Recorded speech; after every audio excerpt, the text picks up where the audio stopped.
আমরা কিন্তু এর আগে দেখেছি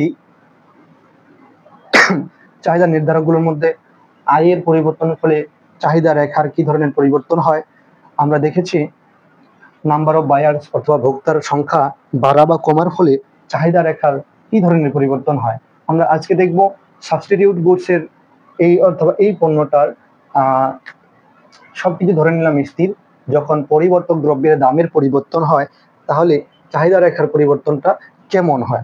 আচ্ছা, পরিবর্তক দ্রব্য বলতে তোমরা কি বোঝো? পরিবর্তক দ্রব্য হলো সেই পণ্যটা যেই পণ্যটার অভাব আমরা আরেকটা পণ্য দিয়ে পূরণ করে নিতে পারি।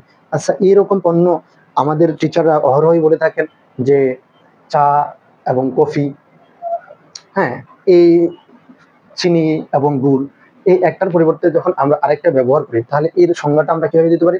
অন্যান্য অবস্থায় স্থির থাকে যখন একটা পণ্যের উপযোগকে আমরা বা একটা পণ্যের অভাব যখন আরেকটা পণ্য দিয়ে পূরণ করে নিতে পারি, সেই পরস্পর এই পণ্য দুটোকে একটি অপরটির পরিবর্তক বলা যায়। পরিবর্তক দ্রব্য কখনো একলাই হতে পারে না, এটা হলো কন্ডিশনাল গুডস।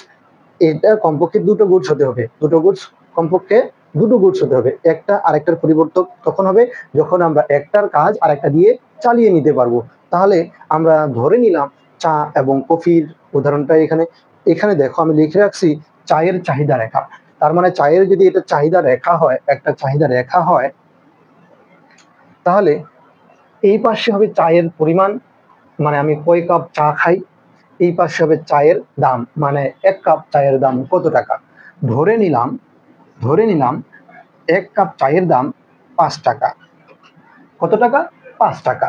এখন এক কাপ চা যখন 5 টাকা, তখন আমার চা আমি খাইতাম দিনে, ধরে নাও 2 কাপ।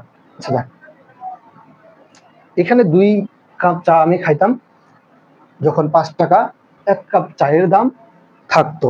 এবার দেখো পরিবর্তক দ্রব্য কোনটা? চায়ের পরিবর্তক দ্রব্য তো কফি।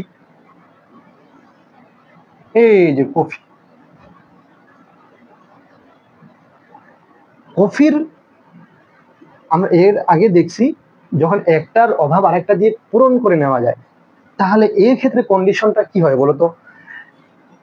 এবার আরেকটা বিষয় দেখো, একটা দ্রব্যের দাম যখন কমবে, আচ্ছা ধরে নাও চা এবং কফি, নর্মালি দেখো আমরা ওসব মানে কন্ডিশন এইসবে যাবো না। কফির দাম যদি এই মুহূর্তে কমে যায়, তুমি কি করবে? কফি বেশি খাবে না, তার মানে কি চাহিদা চায়ের প্রতি তোমার কমে যাবে, এটা তো স্বাভাবিক। এখন কফির দাম কিন্তু কমে গেল আর একটার চাহিদা কমে গেল, মানে কি এটা সম্পর্কটা সমমুখী, একটার দামের সঙ্গে আর একটার চাহিদার পরিমাণের সম্পর্কটা হলো সমমুখী। একটার কফির দাম কমে গেল এই মুহূর্তে, কফির দাম কমে যাওয়ার কারণে কফির চাহিদার পরিমাণ বেড়ে যাবে, কিন্তু চায়ের চাহিদা আমার দাম চা এখানে 5 টাকা আছে, 5 টাকা সত্ত্বেও আমার কিন্তু চাহিদা আমি কম করব। আচ্ছা দেখো, একটা কফির দাম চায়ের দাম 5 টাকা যখন ছিল তখন আমি খাইতাম 2 কাপ। এখন কফির দাম ধরে নিলাম 15 টাকা কাপ। 15 টাকা কাপ যখন ছিল তখন আমি খাইতাম 1 কাপ কফি। হ্যাঁ, 15 টাকা দামে খাইতাম আমি 1 কাপ কফি। আর দিনে ধরো যখন যখন 5 টাকা চায়ের কাপ ছিল, দিনে আমি 2টা কফি খাইতাম, এবং 15 টাকা যখন ছিল 1 কাপ কফি খাইতাম, মানে দিনে 2টা চা 1টা কফি খাইতাম। 2টা চা এবং 1টা কফি যখন আমি খাই, তখন বিষয়টা দেখো, এখন পরিবর্তক দ্রব্য হিসেবে কফির দামটা কমে গেল। কফির দাম কত হলো? 10 টাকা হলো। তাহলে আমি কফি এখন কত কাপ খাবো? কফির চাহিদা আমার পরিমাণ আমার বেড়ে যাবে। লভ্যাংশ বা চাহিদা বৃদ্ধি তো ওইটাই বলে, এটার দাম কমে গেলে এটার চাহিদা আমার বেড়ে যাবে। তুমি বলতে পারো আমার তো নাও বাড়তে পারে। তাহলে অর্থনীতিতে ভোক্তার আচরণ হবে যুক্তিশীল। এই তুমি যদি যুক্তিশীল আচরণ না করো, তাহলে কিন্তু তুমি ব্যতিক্রম, তোমাকে নিয়ে অর্থনীতি ভাববে না। আমার দাম, কোনো পণ্যের দাম বেড়ে গেলে ওই পণ্যটা আমি কম কিনবো, এটা হলো স্বাভাবিক আচরণ। যদি আমি স্বাভাবিক আচরণ না করি তাহলে হয়তো পারে আমি কোনো ব্যতিক্রম মানুষ, ব্যতিক্রমকে নিয়ে অর্থনীতি ভাববে না, ওই ব্যতিক্রম হিসেবে অন্যান্য অবস্থা ধরে নিয়ে আমরা ওগুলা স্থির থাকে। এখন ধরে নিলাম আমরা এই যে কফির চাহিদার ক্ষেত্রে কফির দাম কমলো মানে কি অন্যান্য অবস্থায় স্থির থাকবে, আমার কফির প্রতি চাহিদা বেড়ে যাবে। এখন কফির দাম যদি কমে যায়, কফির চাহিদা বেড়ে গেল, তার মানে আর কি করবো আমি, এখন 2 কাপ চা খাচ্ছি না, এখন এই 2 কাপের টাকা কোথায় পাবো, আমি একটা চা কমাই দিব বা এরকম কিছু করব। তাহলে ওই 5 টাকা দাম, চায়ের দাম কমুক বা একদম কোনো নড়াচড়া করতেছে না, কফির দাম ওই দিক বাড়ে গেছে, কমে গেছে, তার মানে আমি কি করবো, 5 টাকা দাম দাম দিয়ে চা বিক্রি করা সত্ত্বেও আমি চা এখন 1 কাপ খাবো। কারণ আমি তো 2 কাপ চা খাইতাম, 1 কাপ কফি খাইতাম, এখন 2 কাপ কফি খাবো, 1 কাপ চা খাবো। কারণ এই যে চায়ের অভাবটা তো আমি কফি দিয়ে পূরণ করে নিতে পারতেছি, এবং কফিটা আরো বেশি সুস্বাদু, কফিটা আরো মানে কি একটা এর থেকে অ্যাডভান্স কিছু আর কি। আচ্ছা যাক, এখন কফির দাম তো কমলো, তাহলে চাহিদা কমে গেল, একটা পণ্যের দাম কমবে, চাহিদা কমবে, এই যে চাহিদা কমে এখানে চলে আসছে। আর এখানে হচ্ছে দাম দাম ফিক্সড থাকা সত্ত্বেও আমার চায়ের পরিমাণ কিন্তু 1 কাপ হয়ে গেছে।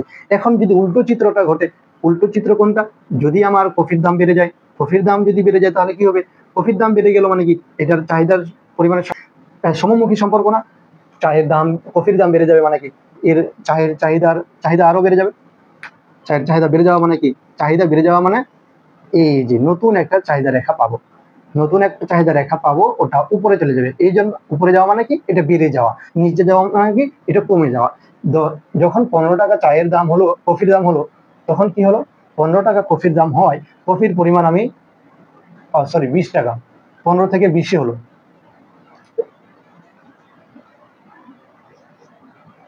15 থেকে 20 চলে গেল, মানে কি 15 টাকা তো লিগাল দাম, তখন আমি 1 কাপ খেতাম, তারপর যখন 15 টাকা থেকে কমতো 10 টাকা, তখন আমি কি করতাম, কফি বেশি খেতাম, চা কমাই দিতাম।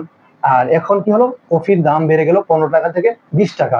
আচ্ছা 20 টাকা যদি হয়, তাহলে আমি কি করবো, এবার কফির পরিমাণ কমাই দিব না, কফি হবে 0 কাপ, মানে আমি কফি এখন এই মুহূর্তে খাচ্ছি না। কারণ কফির যে অভাবটা, কফির যে আমার তৃপ্তিটা, সেটা আমি এখন চা দিয়েই পেয়ে যেতে পারি। কারণ একটা আরেকটার পরিবর্তে ব্যবহার করা যায়। 5 টাকা 5 টাকা চায়ের কাপ থাকা সত্ত্বে আমি 2 কাপ চা খাইতাম, এখন কফির দাম বেড়ে যাওয়ার কারণে আমি কফি খাবো না, চা বেশি খাবো, 5 টাকা কাপে আমি এখন 4টা কাপ চা খাবো। এই হলো পরিবর্তক দ্রব্যের প্রভাব। এবার পরিপূরক দ্রব্যের প্রভাবটা আমরা দেখি, পরিপূরক দ্রব্যের প্রভাবটা কেমন।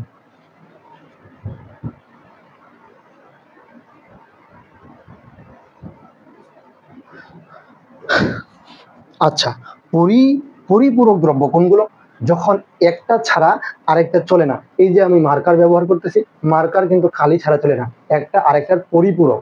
হ্যাঁ, অনেক উদাহরণ এটা আমরা দিতে পারি।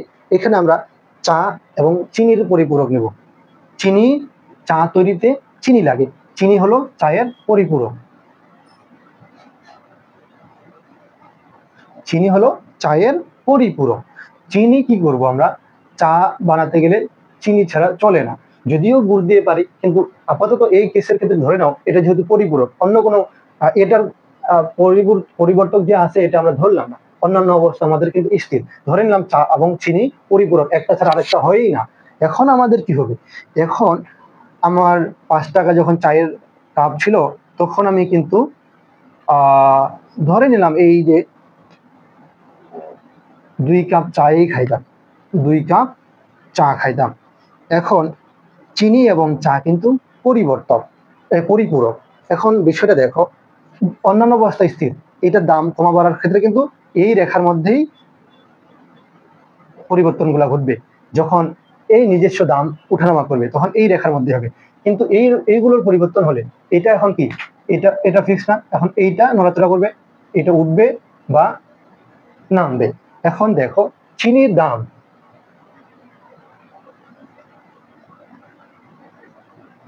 চিনির দাম price of sugar, price of sugar কি করলো, চায়ের কাপ কিন্তু 5 টাকায় আছে, প্রাইস অফ সুগার রাইজ করলো, বেড়ে গেল।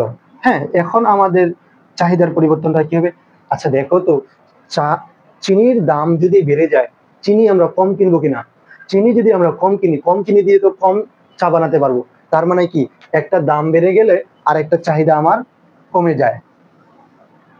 চিনির দাম বেড়ে গেছে, আমি এখন বেশি চা বানাবো না, কারণ খরচ বেশি পড়ে যাচ্ছে, এই জন্য চা আমার 5 টাকা দাম সত্ত্বেও আমি এখন 1 কাপ বানাবো বা 1 কাপ খাবো। হ্যাঁ, আর এর বিপরীত ভাবেও যদি হয়, এই চিনির দাম কমে গেল। চিনির দাম কমে গেল মানে কি, আমার চা বানাতে এখন কম পরিমাণে খরচ হচ্ছে। চা বানাতে যদি আমার কম পরিমাণে খরচ হয়, তাহলে আমি কি করব? চা এখন বেশি পরিমাণে ভোগ করব, চা উৎপাদন বাড়াই দিব। চা বানাতে কম খরচ হচ্ছে, এই জন্য আমার 5 টাকা দাম সত্ত্বেও আমি 4 কাপ চা কনজিউম করব।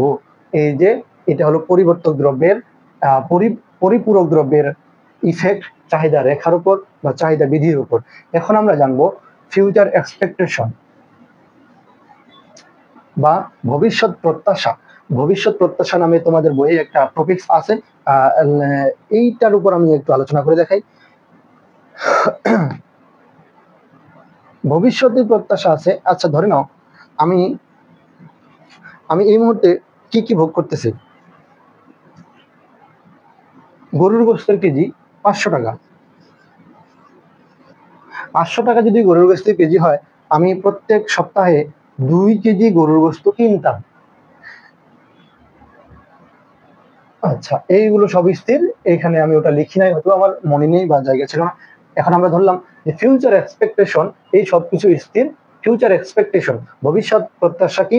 ভবিষ্যতের সম্ভাবনা আছে যে এই মাসে আমার ইনকাম যত আছিল তার থেকে আগামী মাসে 10,000 টাকা বাড়বে। 10,000 টাকা যদি ইনকাম আমার বেড়ে যায়, ভবিষ্যতের প্রত্যাশা। এটা ওই ইনকাম না, ভবিষ্যতে আমি প্রত্যাশা করতেছি ওইটা ইনকাম, কিন্তু এই যে বর্তমান সময়ে যে ইনকাম, কিন্তু এটা ভবিষ্যতের প্রত্যাশা, আমার এখনো বাড়ে নাই। ইনকাম যদি বাড়ার সম্ভাবনা থাকে, এটা যদি পসিবিলিটি থাকে,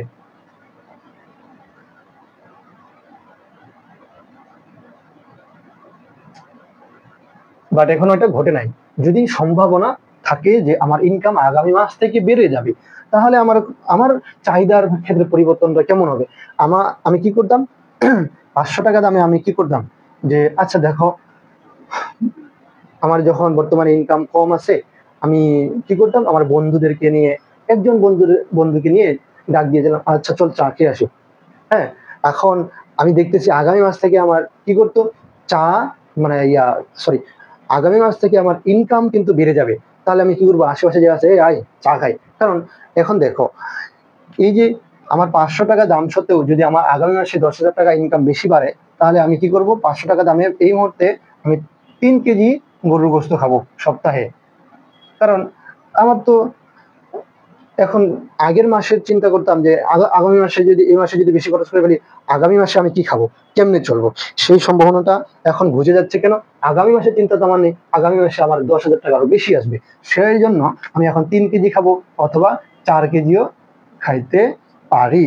এখন সম্ভাবনা আরেকটা হতে পারে যে আমার আগামী মাস থেকে ইনকাম কমে যাবে। আগামী মাস থেকে যদি আমার ইনকাম কমে যায়, তখন আমার ক্ষেত্রে পরিবর্তনটা কেমন হবে? আগামী মাস থেকে ইনকাম কমে যাবে মানে কি, আমার মাথায় একটা বাড়ি পড়ে যাবে যে আগামী মাসের বিদ্যুৎ বিল আছে, আগামী মাসের গ্যাস বিল আছে, আগামী মাসের আমার গাড়ি ভাড়া আছে, আমার অন্যান্য চা পান খরচ আছে। এই বিষয়টা যদি আমার হয়ে যায়, তার মানে কি, এই মাস থেকে আমি কি করব, খরচ করা কমাই দিব আগামী মাসের চিন্তা ভাবনা করে। এই জন্য 500 টাকা গরু গোস্ত কেজি সত্ত্বেও আমি 1 কেজি কিনবো, আর 500 টাকা আমি সেভ করব আগামী মাসটা চলার জন্য। এইটা গেল ইনকামের যে ইফেক্টটা হবে। মানে যদি পরিবর্তন হতো, সম্ভাবনা আছে যদি পরিবর্তন হয়। আচ্ছা, এখনো হয়নি, তাতেই চাহিদা রেখার এরকম পরিবর্তন হয়ে যাচ্ছে। এবার আমরা দেখতেছি কি, যে যদি এরকম সম্ভাবনা থাকে যে একটা পণ্যের দাম পরিবর্তন হবে, কমবে অথবা বাড়বে। গরুর গোস্তের দামই ধরতে পারি। গরুর গোস্তের দাম বর্তমানে ছিল কত টাকা? 500 টাকা। 500 টাকা যখন গরুর গোস্তের দাম ছিল, তখন আমরা কিনতাম 2 কেজি গরুর গোস্ত, 500 টাকা কেজি। 2 কেজি গরুর গোস্ত কিনতাম। এখন দেখতেছি সামনে কিন্তু ঈদ, আমরা কি করতেছি, সম্ভাবনা আছে, এটা কিন্তু বর্তমান দাম, কারেন্ট প্রাইস। আর আমি আগামী সপ্তাহে কি দেখতেছি, আগামী সপ্তাহে ঈদ, 500 টাকা থেকে গরুর গোস্তের দাম কত হবে? 700 টাকা হয়ে যাবে। যদি 700 টাকা হয়ে যায়, আমার সম্ভাবনা আছে, তাহলে আমার চাহিদার ক্ষেত্রে এই মুহূর্তে পরিবর্তনটা কি হবে? আগামী মাসে যদি দাম বাড়ার সম্ভাবনা থাকে, তাহলে বর্তমান মাসে আমার কি হবে, বর্তমান সময়ে আমার চাহিদাটা বেড়ে যাবে। আমি এখন 500 টাকা দিয়ে 4 কেজি কিনবো, 2 কেজি বর্তমান সপ্তাহে খাবো, আর 2 কেজি ঈদের দিনে খাবো। ফ্রিজে রেখে দিলাম, 2 কেজি ঈদের দিনে খেলাম। এই জন্য ভবিষ্যৎ দামের যদি ভবিষ্যতে যদি দাম বাড়ার সম্ভাবনা থাকে, তাহলে বর্তমান চাহিদা কিন্তু বেড়ে যায়। চাহিদা বেড়ে যায় মানে চাহিদা রেখা শিফট করে, চাহিদার মানে এই শিফট করবে তখনই যখন অন্য কিছুর পরিবর্তন হবে। আর উঠানামা করবে, এটা হলো মুভমেন্ট। মুভমেন্ট করবে তখনই যখন এই নিজস্ব পণ্যটা 600 কিংবা 400 এরকম ওঠানামা করবে। এর আগে এর এর এই এই পরিবর্তনগুলো বাদ দিয়ে সবসময় ওই রকম শিফট করবে। হ্যাঁ, এরপরে আসো, এরপরে কোথায় আসি, যে ভবিষ্যতের সম্ভাবনা আছে যে ঈদের দিন তো গরুর গোশত 700 টাকা কেজি হবে, বা আচ্ছা কমার দামটা কমার ক্ষেত্রে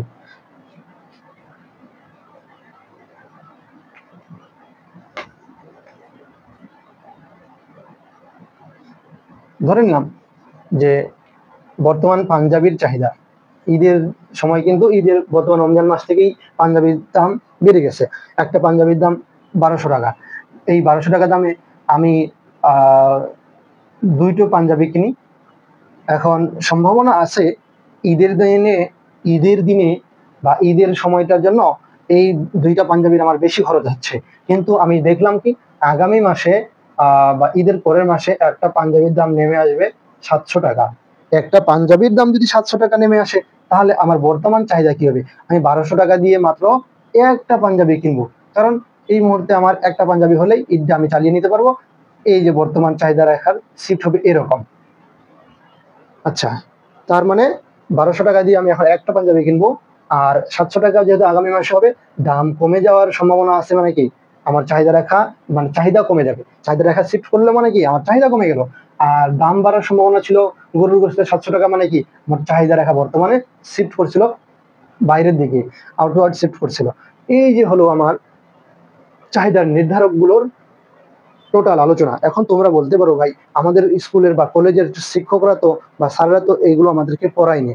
আসলে এইগুলো পড়ায়নি হইতে পারে এই জন্য তোমার ভারসাম্যর যে পরিবর্তনগুলো হয়, ভারসাম্যের পরিবর্তনের ক্ষেত্রে তুমি সমস্যা ফেস করতে পারো এইগুলো না জানার কারণে। এখন এইগুলো যদি তুমি জেনে যাও, তাহলে কোনটার পরিবর্তন হলে ভারসাম্যের তোমার কি পরিবর্তন হবে এবং কোনটা বাড়লে কোনটা কমবে, বা দাম বাড়বে না কমবে, ইকুইলিব্রিয়াম প্রাইস কমবে নাকি বাড়বে, ইকুইলিব্রিয়াম কোয়ান্টিটি কমবে না বাড়বে, এইগুলা সম্পর্কে তুমি তখন কিন্তু ভালো মতো নিজে নিজে কনফিডেন্সের সঙ্গে বলতে পারবে, যদি তোমার এই পরিবর্তনগুলো আগে থেকে জানা থাকে। এই জন্য আমি বলবো তুমি ইন্টারমিডিয়েটের স্টুডেন্ট হলেও তুমি এগুলো ভালো মতো দেখে নিও, তোমার জন্য খুবই লাভ।